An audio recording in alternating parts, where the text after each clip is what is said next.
Olá, pessoal, tudo bom? Hoje nós vamos falar um pouquinho sobre modelo explicativo do processo de saúde e doença. Vamos falar um pouquinho de teorias, um pouquinho de modelo, e nesse modelo explicativo do que nós compreendemos hoje como saúde e doença, nós vamos falar sobre os determinantes sociais de saúde e a história da doença, ou a história natural da doença. E vamos compartilhar, trazendo para o nosso contexto nacional, mas sem esquecer também como essas teorias e esses modelos influenciam diretamente na compreensão da doença no decorrer da história. Primeira coisa que a gente tem que pensar, qual é a diferença entre teoria e modelo? Então a gente coloca o seguinte, a interpretação das teorias forma modelos direcionados na forma de se compreender saúde e doença. Então, como que a gente cria uma teoria? Na verdade, geralmente as teorias são criadas por intelectuais, são muito bem fundamentadas e passam a ser apropriadas por uma rede de pesquisadores.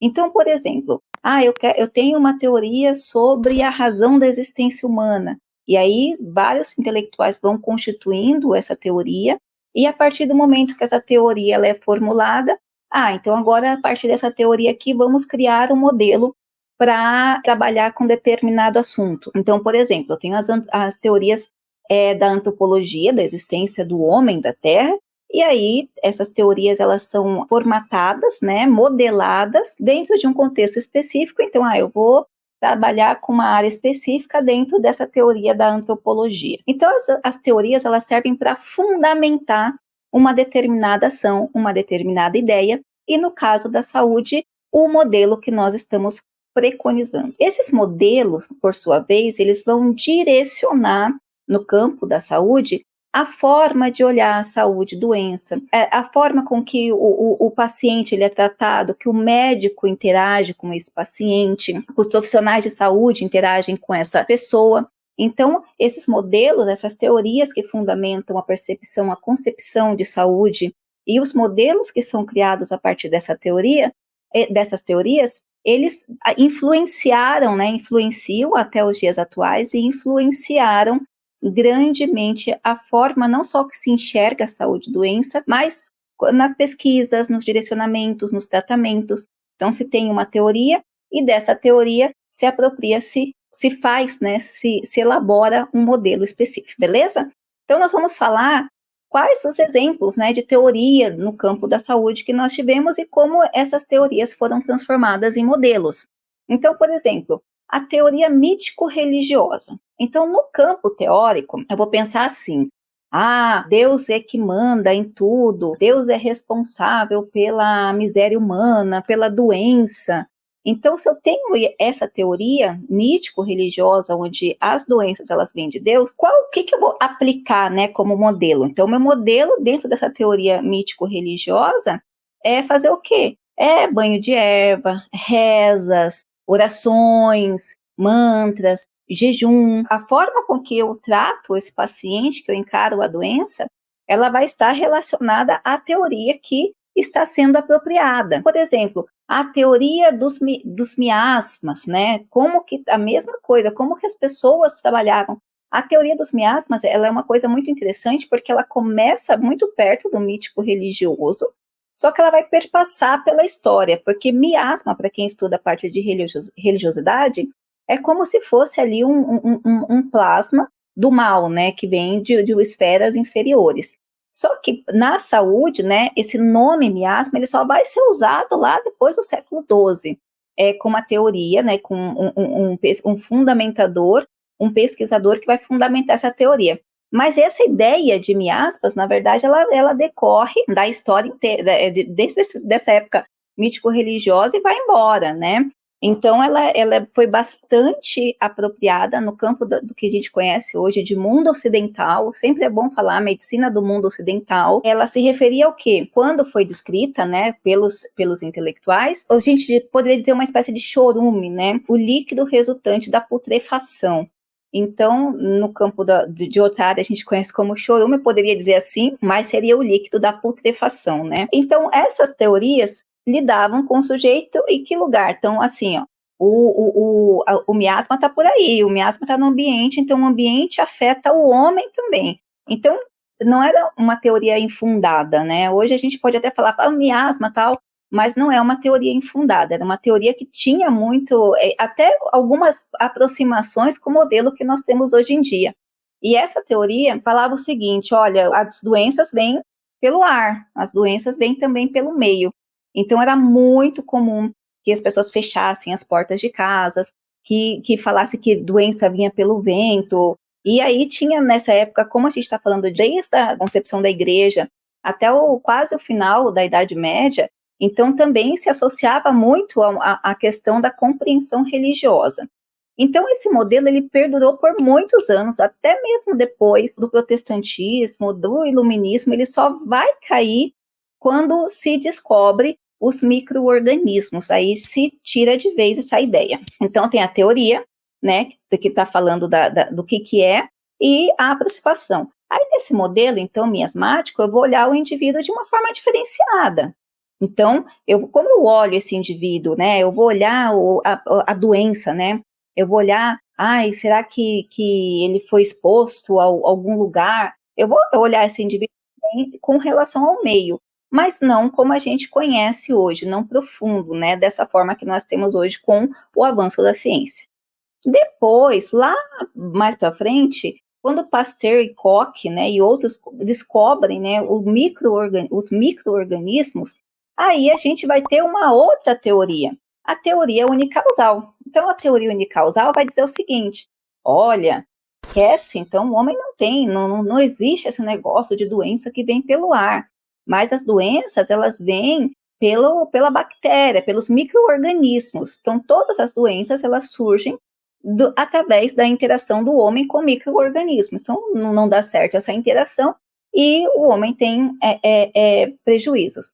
Então, assim, tem várias teorias que vão fundamentar, nenhuma dessas teorias não tem fundamento. Então, uma das coisas que a gente tem que ser muito ameno, muito humilde no conhecimento é quando a gente fala dessas teorias, a gente fala com um pouco de desprezo a algumas pessoas, mas na verdade todas elas eram muito bem fundamentadas. Então, essa teoria unicausal, que a doença é causada apenas por micro-organismos, gerou o modelo biomédico. Então, como esse modelo atuou? Então, esse modelo, dentro dessa ideia, desta teoria, ele vai estabelecer também um outro olhar de atuação, um outro olhar de tratamento, de como você vai enxergar a doença e o tratamento, nesse caso também a formação. A gente vai falar um pouquinho mais sobre esses modelos. E aí, a teoria multicausal, que basicamente une tudo, né? Se a gente for falar de uma forma simples, uniu tudo, que diz o seguinte, a teoria multicausal não.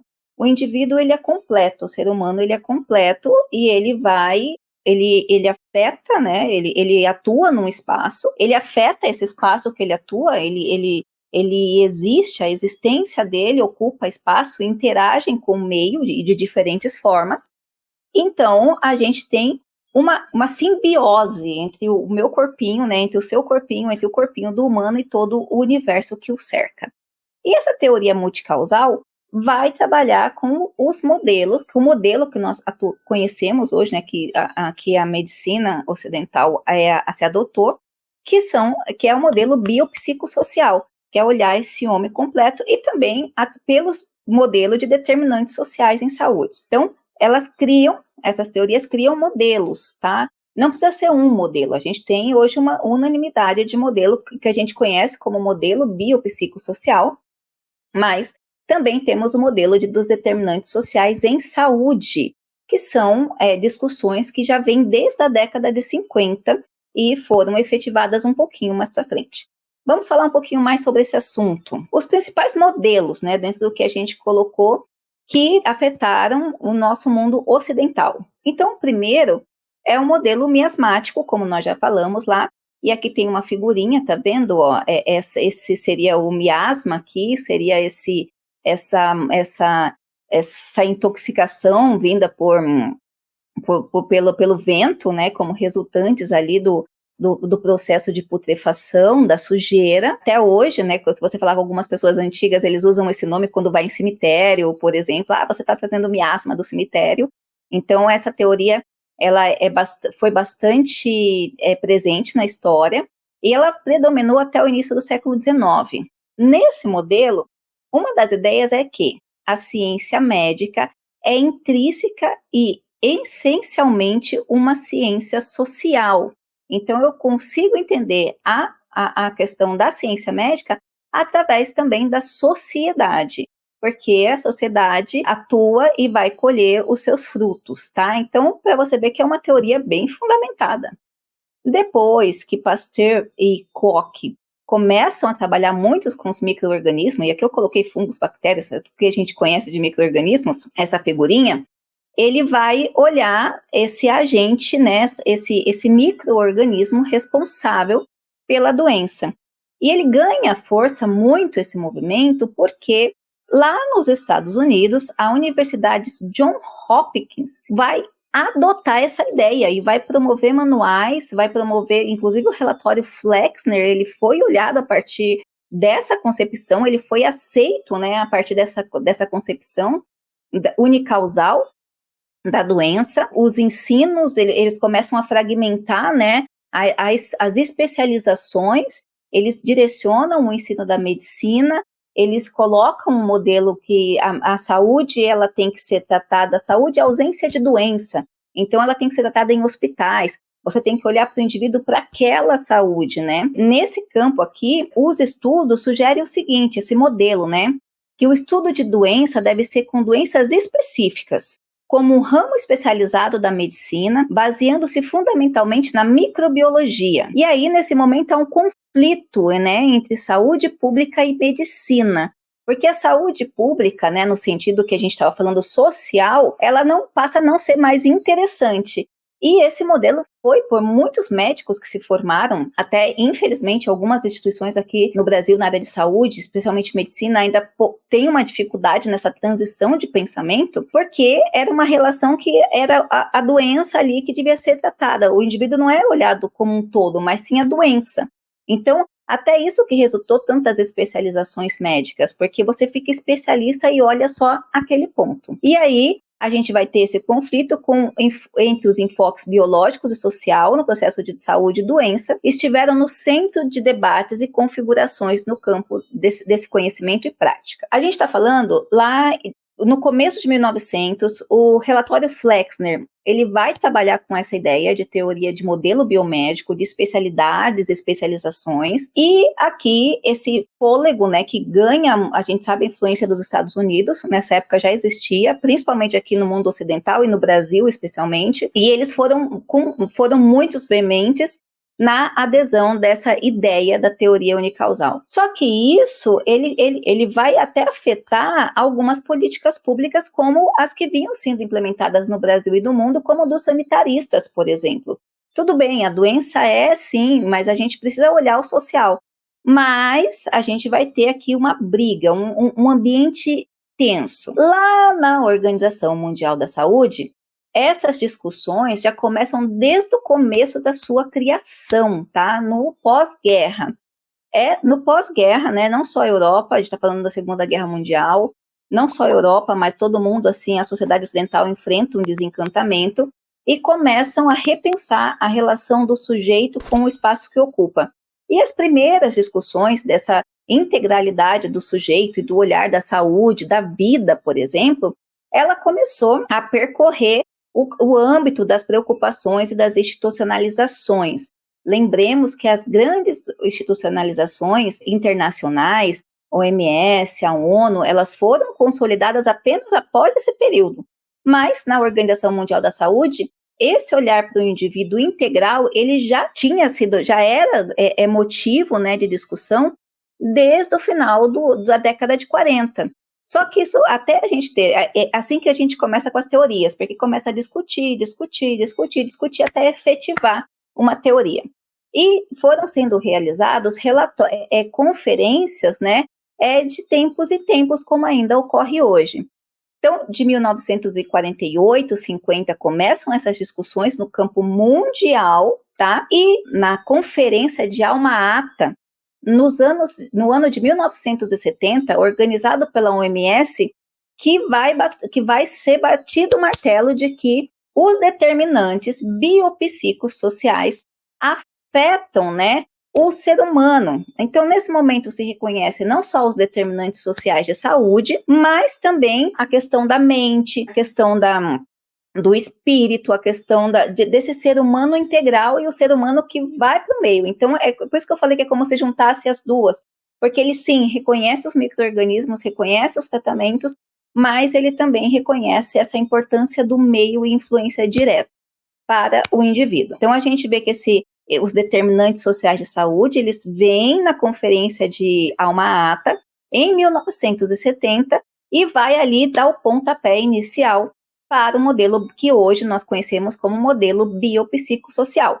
E aqui eu coloquei o homenzinho com todo que afeta, né? Ele está de joelho aqui de um só, mas falando do cérebro, da modulação, do sistema imune, da memória, do estresse, da condição que ele vive, da história que ele vive, da cultura como um todo.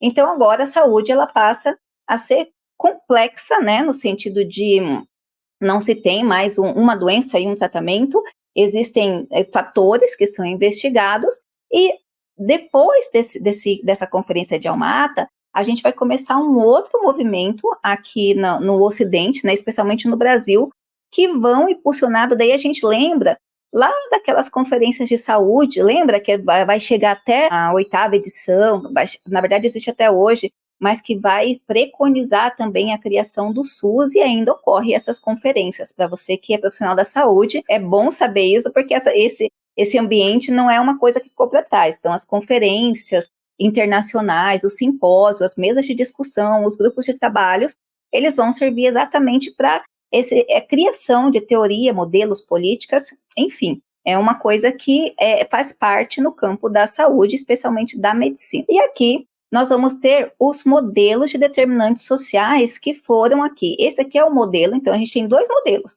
Então a gente lembra lá, teoria dos determinantes sociais de saúde, tá? E a gente vai ter modelos. Aqui nós temos 2 modelos que foram, que são largamente apropriados pela literatura até hoje, tá? Então, eu peguei aqui esse modelo da fonte do Buzzi Pellegrini Filho, esse modelo que eu também vi outras apresentações com esses modelos, inclusive da Organização Mundial da Saúde e da Organização Pan-Americana de Saúde.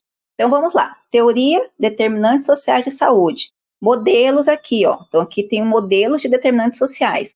Esse modelo do Diagram e Witterich, que vai falar o seguinte, ó, aqui está o indivíduo, então ele tem fatores dele, a idade, o sexo e os fatores hereditários, e ele vai associar junto com o estilo de vida e junto com as redes sociais e comunitárias, incluindo habitação, serviço social, saúde, esgoto, água e esgoto, desemprego, condições de vida e de trabalho, o ambiente de trabalho, a educação, a produção agrícola e alimento, e aqui o grande guarda-chuva, condições socioeconômicos e culturais e ambientes gerais. Esse modelo aqui, então, ele vai fazer esse modelinho aqui, propondo esse leque.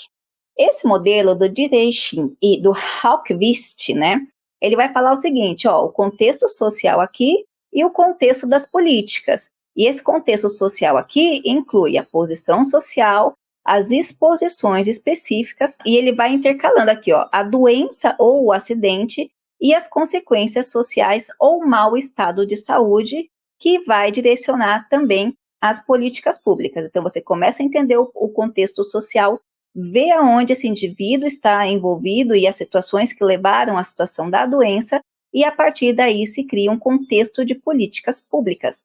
Então, todos os relatórios acabam associando esses 2 modelos, porque aqui eu estou olhando o indivíduo, e aqui eu estou olhando como se fosse uma extensão, aqui eu estou olhando como esse indivíduo atua na sociedade, mas na sociedade como um todo, e como que esses dados podem me gerar políticas públicas, né, ou servir como base para a criação de políticas públicas. Então, começa-se essa discussão, efetiva-se essa discussão a nível mundial, não é Brasil, a nível mundial, lá a partir do relatório da OMS, da Conferência de Alma-Ata, em 1970, e aqui no Brasil, ele vai demorar 7 anos para ser incorporado. Então, vários pesquisadores começam a participar, né, participam desses congressos, dessas conferências internacionais, e aí começam a discutir entre si, E aí você tem aqui as pessoas que cuidam, né, da educação, da saúde, o Ministério da Saúde, várias outras entidades. Bom, vamos adotar esse modelo em 1977. Então, a saúde passa a ser considerada dentro de uma teoria multicausal, ou seja, o indivíduo visto como afetado e sendo afetado e afetando o meio que está inserido. Então, o indivíduo, ele está interagindo. Então, eu estou aqui interagindo com o microfone, com a luz, com o ambiente que eu estou, se tem alguém em casa, se não tem, com o barulho aqui da rua. Então, tudo isso está me causando afetos, né? De afetar, não de afeto de carinho, é afeto de afetar mesmo. E eu também estou afetando, estou falando, estou interagindo, e esse movimento, né, se entende nesse momento que afeta diretamente o estado do indivíduo. Então, ou seja, a saúde passa a ser apropriada do modelo biopsicossocial. Consequentemente, estudos de diversas áreas foram publicados. Então, para a gente que é pesquisador, que está na faculdade de medicina, ou que está pesquisando, ou que está na área da saúde como geral, a gente vai lá, o que os estudos falam a respeito da meditação, por exemplo? Qual a influência da mente, né? O trabalho do psicólogo na unidade básica, ou a influência de uma terapia específica, ou como o Reiki, né, pode melhorar a qualidade de vida, a acupuntura. A gente começou uma ampla área de investigação. Então, quando a gente procura estudos que falam da área de interdisciplinar, de outros tratamentos, ou de terapia integrativa, a gente vai encontrar tudo depois dessa época aqui no Brasil, tá? Lembre-se que estamos falando agora do Brasil, porque a academia inteira começa a pesquisar. Se a ideia é o seguinte, se o ambiente afeta o indivíduo, os fatores sociais afetam o indivíduo afeta, e isso traz problemas ou não para a saúde, benefícios ou não para a saúde, como, né? Quais são os afetos, quais são as opções? Então começa a ter uma corrida aí na produção acadêmica. O modelo biopsicossocial, hoje a gente está falando do modelo biopsicossocial e a gente vai falar aqui da formação dos profissionais de saúde. Como se compreende a saúde? Então lembra que no modelo biomédico, saúde é ausência de doença. Aqui, hoje, no modelo biopsicossocial, a saúde é resultado de um processo de produção social, que se expressa na qualidade de vida como uma condição de existência, considerando todos os seus direitos fundamentais, sejam eles individuais ou coletivos, incluindo segurança, habitação, renda compatível, educação, alimentação, vestuário, enfim, um ecossistema saudável e sustentável. A gente observa que no modelo biopsicossocial, lembra lá dos determinantes sociais aqui do bloquinho, né, do modelo aqui proposto? Todos esses fatores aqui vão ser trabalhados, eles vão ser, a saúde, ela é um processo de produção social como um todo, não é um processo mais centralizado. No tratamento da saúde, as ações devem ser integradas e interdisciplinares. Então, aquela figura do médico que mandava, que olhava lá, você está com dor de estômago, está aqui um remedinho para dor de estômago. Já não é mais esse olhar que se preconiza, mas sim, nossa, mas está com uma dor de estômago, da onde que ela vem? Como que você anda comendo? Você está nervoso? Está comendo certo? E aí você vai começar um tratamento. Então, isso envolve uma equipe de nutricionista, de assistente social, para ver se esse indivíduo está comendo, se é alguma coisa mental, né? Então, na própria área da medicina, um olhar multidisciplinar. Então, a gente começa agora a olhar o processo de saúde como um processo de todo, né? Não é mais só o indivíduo. Se eu tenho uma sociedade que está apresentando uma doença específica, eu tenho que trabalhar, fazer ações políticas para que aquela situação de saúde se espalhe ali por toda a comunidade. Então, e isso envolve multiprofissionais. Então, não é mais só um médico. O médico não é Deus, ele tem que trabalhar em equipe. E aqui a gente está falando da formação dos profissionais de saúde, que agora começa a modificar. Então, antes tinha aquela figura lá do médico, dono da verdade absoluta, que passava a prescrição e pronto. Agora não. Agora já se cria uma mentalidade formativa para que os estudantes, não só de medicina, mas os profissionais de saúde como um todo, eles percebam, né, eles adotem essa compreensão do indivíduo como um todo e trabalha com o processo de emancipação do pensamento crítico reflexivo, capaz de trabalhar com equipe multidisciplinar e olhar o ser humano como pertencente a um meio. Então, lembra-se, agora a gente não está falando mais só de um tecido, de um sistema, de um órgão, a gente está falando agora de um todo.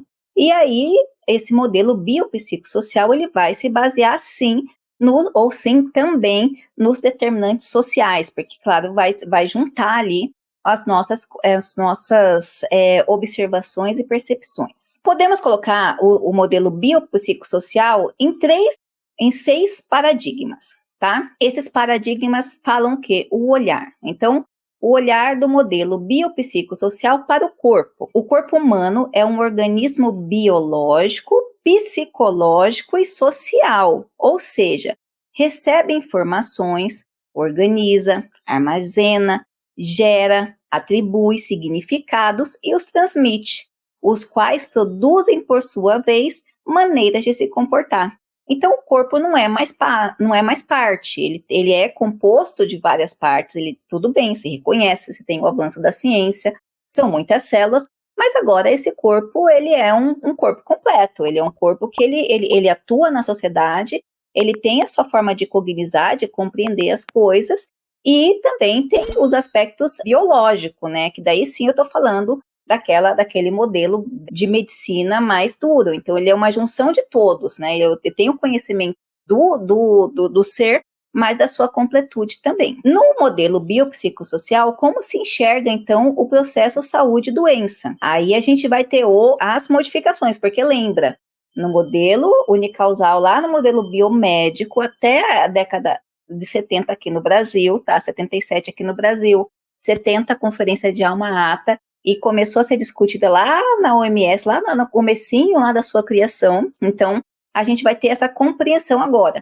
No modelo biopsicossocial, a saúde e a doença são condições que estão em equilíbrio dinâmico, estão codeterminados por variáveis biológicas, psicológicas e sociais, todas em constantes interação. Então, não se tem mais nesse olhar de saúde e doença, uma separação com o meio, mas sim uma interação com o meio. Como se deve agir sobre a doença no modelo biopsicossocial? Bom, para ação com relação à doença, deve haver estudo, diagnóstico, prevenção e tratamento de várias doenças que devem considerar as contribuições especiais e diferentes dos 3 conjuntos de variáveis citadas. Então, agora, a ação sobre a doença, eu não posso mais dar um remedinho para dor de estômago. Eu tenho que ver essa integralidade, essa totalidade de situação para resolver aquela questão, né, essa ação de uma forma que não é mais medicamentosa apenas, né? Claro que a droga medicamentosa, ela vai vir, mas como meio de um todo, mas o olhar é para o todo. Outra questão do modelo biopsicossocial. Etiologia dos estados da doença. A etiologia dos estados de doença é sempre multifatorial. Devem considerar os vários níveis etiopatogênicos e que todos eles requerem uma investigação adequada.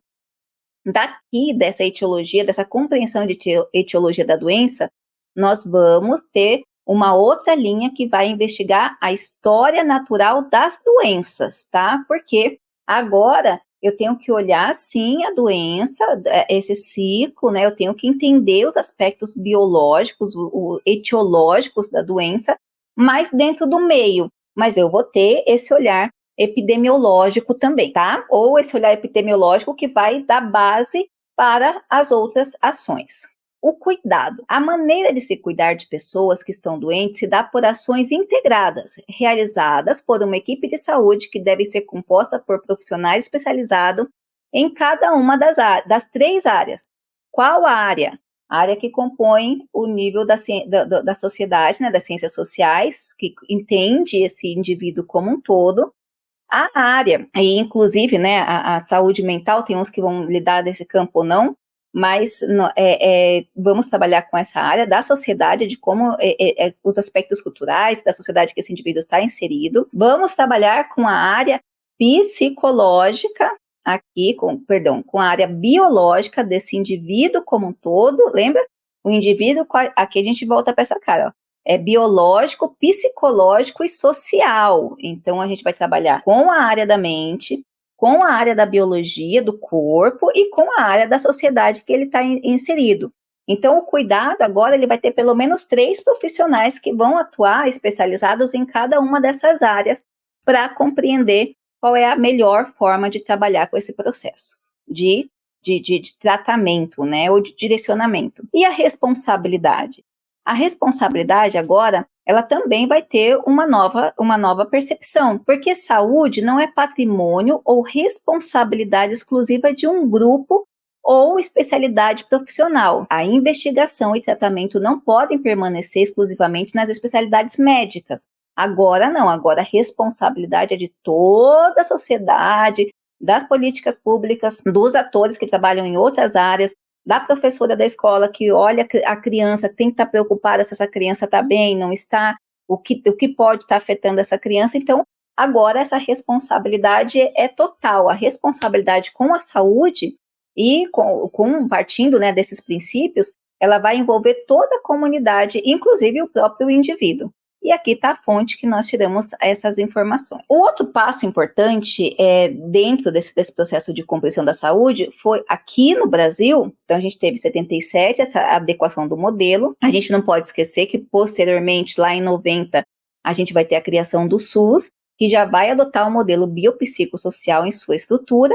E em 2006, a gente vai ter a criação da Comissão Nacional sobre os Determinantes Sociais da Saúde, tá? Então, momentos importantes aqui para o Brasil. O relatório Alma-Ata, 1970, 1977, a adesão aqui do Brasil na teoria, né, biopsicossocial e na compreensão dos determinantes sociais. 1990, criação do SUS, que vem da Constituição de 88, e depois nós vamos ter em 2006 a Comissão Nacional de Determinantes Sociais de Saúde, que ela atua para quê? Para melhorar as condições de vida, enfrentar a distribuição inequitativa do poder, dinheiro e recursos e medir e entender o problema e avaliar o impacto da ação. Então, ela vai trabalhar nessas situações. Está funcionando, não está funcionando, né? Como que está sendo, né, direcionado a essa questão da saúde, dos determinantes sociais, na verdade, e que influenciam a saúde ou que atuam concomitantemente à saúde. Então, ela vai ter algumas bases para a ação. Primeiro, governança para atuar sobre os determinantes sociais de saúde, com definição das responsabilidades, atores e setores envolvidos. Então, a gente lembra que essa comissão, vão ter muitas comissões, a gente vai trabalhar um pouquinho mais nessa estruturação, porque toda a sociedade, todas as classes intelectuais, não intelectuais, a população vão participar. Lembra lá do princípio do SUS, né, que toda a sociedade deve participar? Então, essa comissão vai ser mais um elemento, mais um organismo para viabilizar esse processo. Ela também vai ser o quê? Estímulo a processos participativos na definição e implantação de políticas. Fortalecimento do papel do setor de saúde, na redução das iniquidades em saúde através da equidade no acesso e na qualidade dos serviços. Vai fazer o monitoramento e análise das tendências das iniquidades em saúde e o impacto de ações sobre elas. Esse monitoramento vai incluir também o monitoramento e o reconhecimento da história natural da doença que a gente vai ver agora. E o esforço global de ação sobre os determinantes sociais de saúde, com os organismos internacionais e parceiros bilaterais alinhados e cooperando com os governos nacionais. Então, essa comissão, dentre algumas outras comissões, secretarias e grupos que a gente vai ver depois que vão trabalhar dentro ali da organização do SUS, vai ser também uma das ações mais representativas para a atuação desse modelo biopsicossocial que envolve os determinantes sociais da saúde. E aqui a gente vai falar sobre a história natural da doença, tá? No sentido da epidemiologia, que a gente lembra que tem que ter o reconhecimento lá de acordo com os determinantes sociais, de acordo com o modelo biopsicossocial, da compreensão também dos fatores biológicos, para entender como ele se interage no meio. E aqui, a história natural da doença refere-se à evolução de uma doença no indivíduo através do tempo, na ausência de intervenção. Então, não tem intervenção, eu vou compreender como que funciona esse processo da doença, tanto no período pré-patogênico quanto no período patogênico. No período pré-patogênico, que é antes da doença, o que eu vou considerar? O ambiente, né, que os micro-organismos, e o estímulo, né, o disparo ali para atuação no corpo humano. E nesse período aqui, ó, eu vou ter a prevenção primária, que é a promoção da saúde e a proteção específica, como, por exemplo, eu estou vendo que uma parte da população, né, ou que a população está apresentando altos índices, né, de hipertensão ligados ao excesso de consumo de sal, por exemplo. Então, políticas que eu posso implementar, né, lembra que a gente está falando antes dessa doença.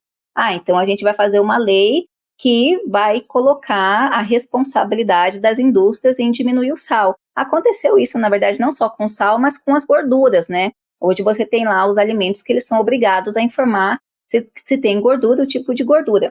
Então, exatamente isso, são prevenção primárias, né? E a gente poderia citar muitos outros exemplos, mas só para entender. Então, a gente tem antes da doença e esse momento que a gente pode atuar antes da doença, tá? Seja ela por micro-organismo, seja ela por fatores sociais, psicológicos e mentais. A gente vai trabalhar nesse momento antes. Mas nessa história natural, eu vou investigar justamente isso, ó. O ambiente, o ser humano e o estímulo que vai fazer esse período patogênico ocorrer. Então, aqui eu tenho, ó, o curso da doença no homem. Então, primeiro eu vou ter o horizonte clínico e aqui que são sinais, defeitos ou danos, né? Defeito ou dano que vai levar esse indivíduo a ter essa doença no estado crônico ou ao óbito. Ou a mudança tissular, o período de lascência, e aqui eu tenho, ó, estímulo, interação do estímulo, o hospedeiro e a reação com o hospedeiro. E aí eu botei o período pré-patogênico e o período patogênico. No período pré-patogênico envolve o quê? A promoção à saúde e a proteção específica, tá?